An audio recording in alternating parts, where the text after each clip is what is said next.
Banana. Hey. So I watched that movie you were talking about called Open 24 Hours. I just watched that movie. You were telling me about it. That was a good flick. I enjoyed it. You liked it, huh? Yeah. So this guy, he tells me, he's like, there's this movie on Tubi called Open 24 Hours. You gotta watch it.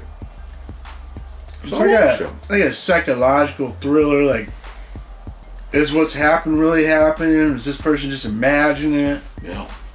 Yeah. That's what, throughout the whole movie, I was like,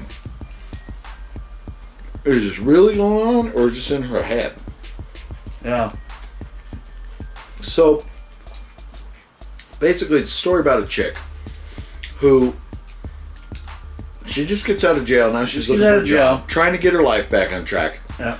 And then you find out during the film, the reason she went to jail was because her boyfriend was killing people and making her watch, which made her crazy. Yeah. And so there's things going on in her life.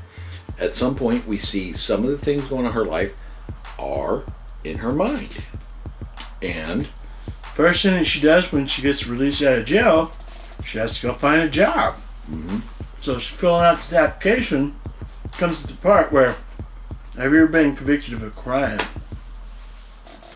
She checks yes. So she gets interviewed by the gas station owner. And, he's thumbing through and he sees she's been convicted of a felony. And so he's like, do you mind if I ask, what it was?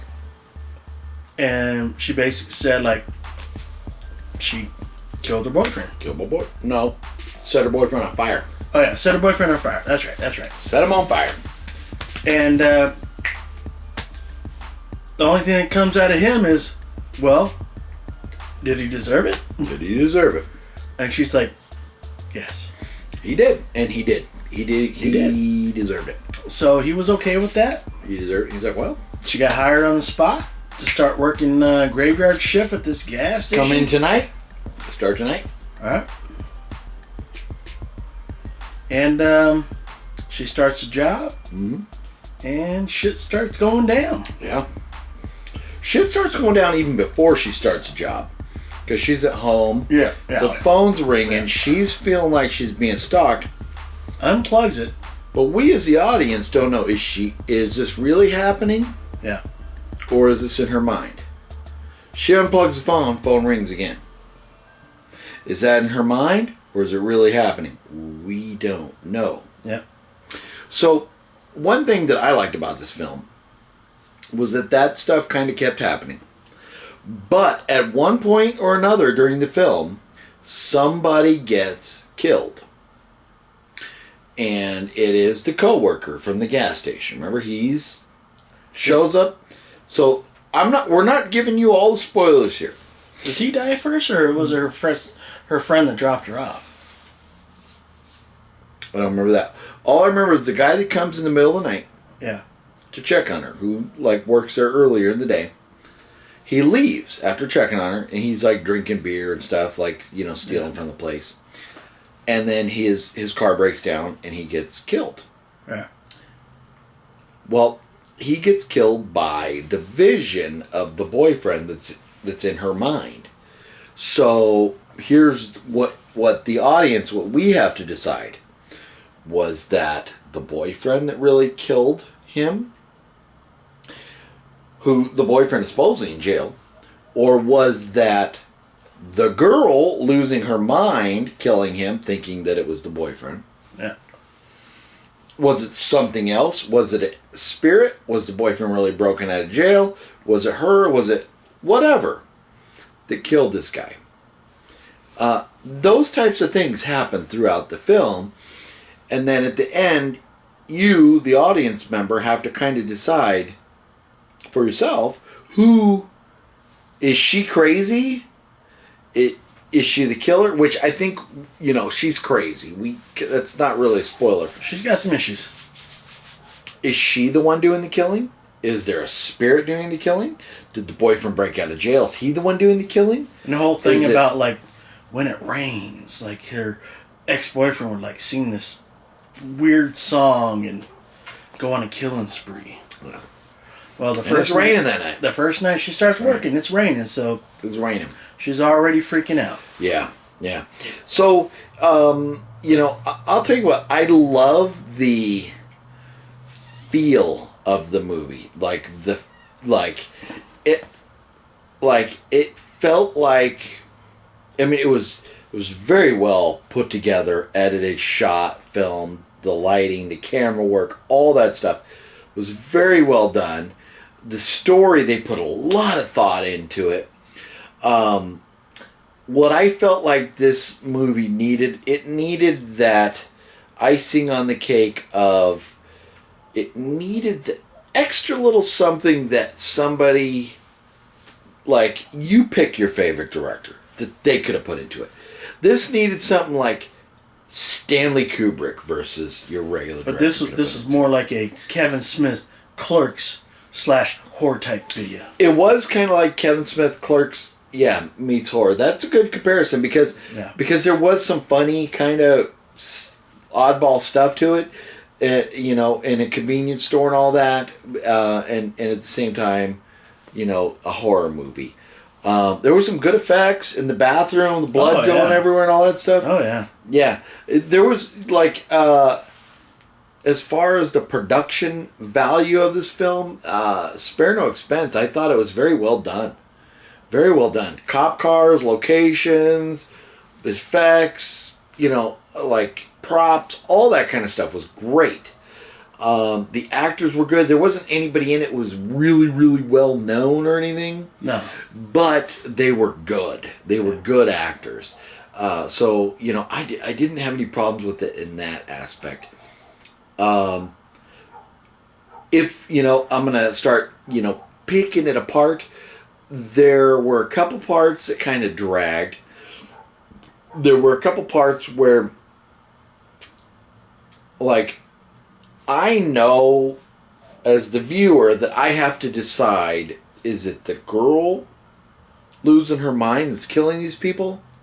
Is it the boyfriend killing these people? Is it a spirit and the killing boyfriend is supposedly locked up. So who's doing the damage here? That's what I really need to decide. Yeah. And that's so when you watch a movie like this, basically the way I would watch it is the end game for me as a viewer is to determine who's the one doing these things. Can I figure that out? And so I kind of felt like they changed course with that a few times. Yeah, they wanted to mess with your head and shit. Yes, because there was part of it where I was like, okay, it's definitely the kill. 100%.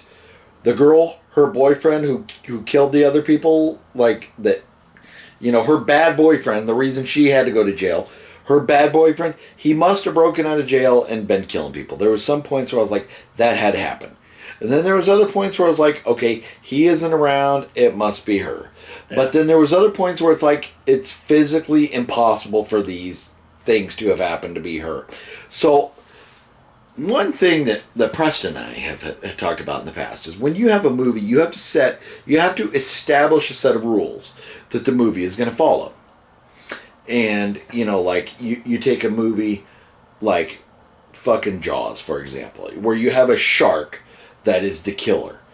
All of a sudden, it can't be the fucking guy on the boat that's the killer. No, the shark is the killer. Okay, in this movie, they're making you wonder, but I think they went too far with what they made you wonder and tried to say, she can't physically be the killer, he can't physically be the killer, so who is it? You make the decision. Yeah, they wanted to make you think as far as possible, as long as possible. And until the third act. And I think they went too far with that. I just think they went too far. But when the third act came, I was like, oh, okay, all right. You think you understood who the killer was? I did until finally, it basically exposed what's really going on. So, no spoilers here, but at the end, you feel like you knew who the killer was 100%? Without question, 100%. Who was killing the people the night that she started at the gas station? Yeah. Okay, I didn't. In my mind, that never got settled. Oh, okay. Yeah, I still wondered, Was it her? Was it the boyfriend? Was it somebody else? Was it a spirit? I couldn't settle that in my mind. So for that reason alone, it got a little bit of lower score. But aside from choking myself here, I thought it was a fun, entertaining, kind of nice pacing movie. We got all the information we needed, that like she was in jail, why she was in jail, why she got out of jail early, the fact she was, seeing the parole officer, trying to get her life on track, but she was still fucking crazy. So we got all those things. So I love the fact that we got all the information that I felt like we needed to get into the heart of the story, the meat of the story. So, because there's so many movies you can watch and it's all of a sudden like, these things are going on, but we don't know why. Yeah. We need, at the beginning of the movie, we need a little backstory. We need a little justification or reasoning for why we're watching this. That's one of those flicks where it's like, they're trying to hide all that fact until you get a little further into it, and then you learn more about the back history. Yeah, but I thought this was very well done. I really enjoyed, like, a lot, like, everything about this. I really enjoyed it, but just as far as, like, at the end, in my mind, I just really couldn't say for certainty who was responsible for all these people dying or getting attacked or whatever happened to everybody. So there was a little confusion on that end. I thought they spent a lot of time getting into the story. They probably wanted you to guess, like, in the end, like, what's really going on. Yeah, and I agree with that, and that's good. That is really good. But I think they went too far with, like, making, like, at a certain point, I'm like, there's no physical way this can be the boyfriend. At another point, I'm like, there is no physical way this can be her, because things are taking place miles away from where she is. So if the boyfriend is definitely locked up, can't be him. She's miles away, can't be her. Who the fuck is it? So I never got clarity on that in my mind. So, but other than that, I mean, like, fucking everything about the film was fucking really good, really, really good. Now, it's not one of those cheesy low budget films where there's boobies everywhere. In fact, I don't remember a boob coming out of this movie. There wasn't. No, nothing like that. But it wasn't needed. But nice locations, good acting. I don't think at any point I went like, oh, the acting's bad. I do remember going like, effects are good, locations are good, yeah, actors are good, backstory's good. Like a lot of these factors were really good. And another thing I found interesting, this movie was made in 2020, so like last year during the pandemic, brand fucking new when it movie. came out.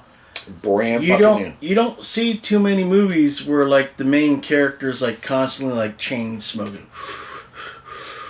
Yeah, because that shit like got cut like back in like the late 90s, because all of a sudden it wasn't cool. Yeah, but in this movie it's like they didn't care, like she's a smoker.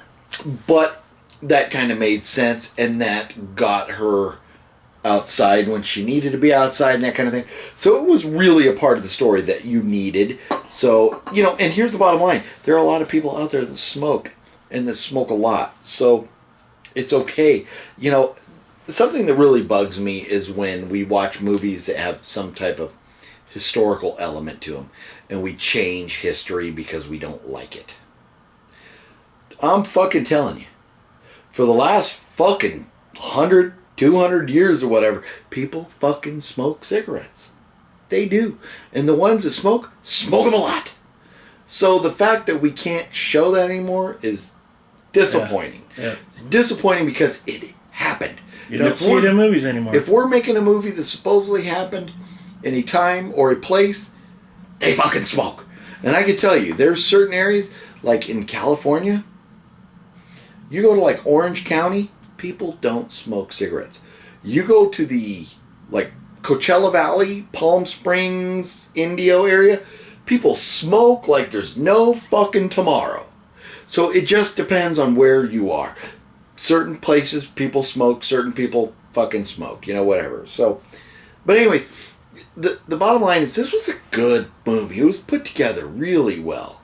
I liked it. Fucking yeah, I like fucking like sitting here looking at like the, you know, like behind us on, if you see any in the fucking mirror, you know, reflection, there were some good shots. Camera work was great. You know, everything was great about this. Aside from, I just think the writing either tried to be a little too much, they tried to push it a little too far, or in their mind it was there, but in my mind it wasn't. So, but all in all, it was a pretty good movie. It was a fun watch. It was a fun. I highly recommend it, and again, it is available for free. Tubi, watch it for free on Tubi. On Tubi. TUBI.TV. Open 24 hours. Yeah, it is. Good flick. Yeah, open 24 hours. That's the name of the movie, not just Tubi's open for, but the movie's name is Open 24 Hours. Yeah. Hour and 42 minutes long, came out 2020. TVMA, rated MA, which has got to be because of the mature audiences, the guts and the killing and, and language and all that stuff. So let's go ahead, and this is one of those movies that he'd seen. He told me I should watch, so I did. So we're not gonna like cut away and come back to it and everything. We're just talking about it before we did this review. So you know how we rate 0 being the best movie of all time because it didn't take any beers to get through. 1 kind of like, it's like, oh, okay, this movie's pretty good, but like, I had to drink a beer to get through it. If you had to go 6 beers, be like right in the middle of the road. If you had to drink that full 12 pack of beers to get through the movie, you're up there in the Fergusphere. And that means your movie sucked balls. Fergalicious. Yeah. If your movie is Fergalicious, it is getting thumbs down, baby. and then right below that, so you got like the Fergusphere 12, worst movie of all time. Dustin Ferguson, you made it. This movie is definitely not in the Fergusphere. No, it's not. Right below that, but number 11 would be like the Escamilla range or like Party Night. Right below that, it would be like a 10. 6 beers is like a 6-pack of beers right in the middle of the road. Like, the movie's kind of good, but you need some beer to get through it, you know. But, you know, fucking any worse than that, like, it's a pretty bad movie, but you never know. So anyway, 0 being the best movie of all time, 12-pack of beers being the worst. Where do you think this movie ranks? Like, ranks. I'm gonna give it a 5. You're gonna give it a 5? I enjoyed this one. I'm not mad at that rating. I am not mad at that rating, but 5. Because 5 is a little bit better than an average movie. And for me, it was a good production. Production value and all that stuff, I thought was good. Was very solid. Very solid. I was entertained. And so, because there was no complaints, production value-wise for me, boom, already you start at a 5. Or you start at a 6. You're right middle of the road. So now we're going up from there. So the acting, everything was great, and it entertained me all the way through. So I'm up to a 5, but it left me some question marks. And I didn't get the answers I wanted, so I'm kind of stuck there. And then there was no extras, like there wasn't like a really hot chick with her, you know, boobs out or anything like that to push me forward or anything. Didn't need it. It didn't need it. But it might have pushed it up for me, being that I didn't get the answers I wanted. So I'm right there at a 5 with you. Okay. Yeah, I think I'm at a 5. 0 being the best, 12 being the worst, 6 average. This is a little bit above average. I think this is the best movie that I've, recommended to you. On Tubi, this is probably one of them. And we've watched so many fucking movies. We're like in this, we've watched like, since we started doing this, we watched over 70 movies already. So we like our movies. We like movies. We like a beer. We like that too. We like that too. Yeah. So I can't really say, I don't remember what else has been recommended or anything, but the graphic alone, the fucking when you go on Tubi and you see the open 24 hours, how it's done, kind of the neon looking sign. It's really cool looking. Oh yeah. It is very cool looking. This to me. And I'll tell you, just my little 2 cents on this. If Rob Zombie directed this movie, it might have been like a 3 or a 4. Because he would have added that little bit of extra. Oh, yeah. We would have had tits popping out. Over the top. We would have had like a little bit of extra, you know. And I know a lot of people don't like Rob Zombie movies, but to me, this was like, it was right there, right on the cusp of being great. Yeah. And we just needed something. And in my mind, I think something like, if I put Quentin Tarantino, and don't fucking hate me because I'm not lumping these guys together. I'm just saying these are three of my favorite directors: Quentin Tarantino, Stanley Kubrick, or Rob Zombie. Any one of those three to put their little spin on this movie, and I think it would have been just boom, fucking could have. If Kubrick or Tarantino directed this, we might have been at 2. Could have been over the top. Yeah. Over the top. Head back. Oh, over the top. Over the top. But it was good enough. Well, this was good. This was definitely good. Good enough. Definitely something that you should click on Tubi and you should go watch for yourself. Highly It was recommend. definitely good. Check it out. And I appreciate you recommending this movie to me. Hell yeah. 'Cause I enjoyed it. I did it good. So good. do us a favor. Give this video a thumbs up. If you're still watching, you like this video, please give us a thumbs up. Let us know in the comments down below if you have seen Open 24 Hours and what you thought of it. Yeah, give us your impressions of the movie. And let us know if you have any recommendations of movies we should be watching to talk about. And let us know if you think we have earned your money by donating to our cause, which I'll put a link down below where you can donate to us. Give us money. Give us money, baby. So we can watch more movies. Do this for free for you, bitches. All right, What can I say about that? I guess that's going to do it for this Is it? drunken movie review. Hey. I think we're done. I think we're done. So with that said, go fuck yourself, Dustin. I love how it went from bye-bye to straight up. I mean, bye-bye.